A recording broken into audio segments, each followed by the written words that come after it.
À propos de la vente sur Facebook, il faut se demander pourquoi vous avez décidé d'être sur Facebook. Déjà, savoir la raison pour laquelle on est sur Facebook est déjà un grand pas pour nous de réussir sur Facebook. Aujourd'hui, la plupart des personnes vont sur Facebook pour s'amuser. D'autres vont pour juste du fun et communiquer. Mais nous, en tant qu'entrepreneurs, en tant que personnes qui évoluent dans le business, nous savons que nous allons sur Facebook pour faire du chiffre d'affaires et vendre. Alors, si vous êtes là pour vendre, il faut éviter certaines choses. Et nous savons tous que la plupart du temps, les gens essayent de spammer, de prospecter d'une façon très froide. Je ne vous le conseille pas. Voici les méthodes que je vous conseille. La première, c'est d'essayer d'être visible grâce à la création de contenu. Pourquoi la création de contenu? Parce que c'est ce qui alimente votre feed sur les réseaux sociaux. On le dit souvent, le contenu est roi. Et quand on parle du contenu, on parle exactement de ce que vous publiez.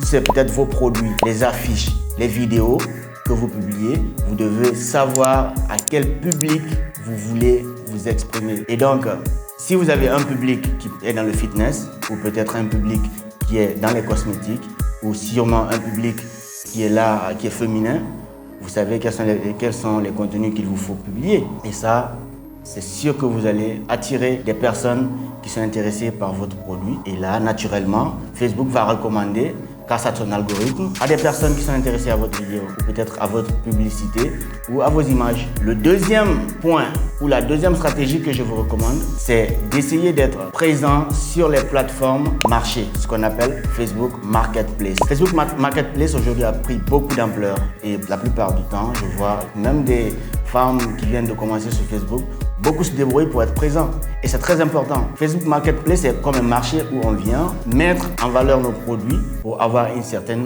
visibilité et être contacté directement grâce à un lien, grâce à un clic où le client vient directement dans votre inbox. C'est purement pratique et moi je le recommande également parce que c'est une des manières les plus faciles, sans spammer, sans aller directement vers le client. Et là, c'est le client qui vient vers vous et vous avez une facilité de négocier le prix de cette façon. La troisième stratégie qu'il faut également mettre en pratique, c'est d'avoir une boutique sur votre page. Je vois la plupart du temps les gens commencer le business et me demander est-ce que c'est possible maintenant de commencer à créer un site web?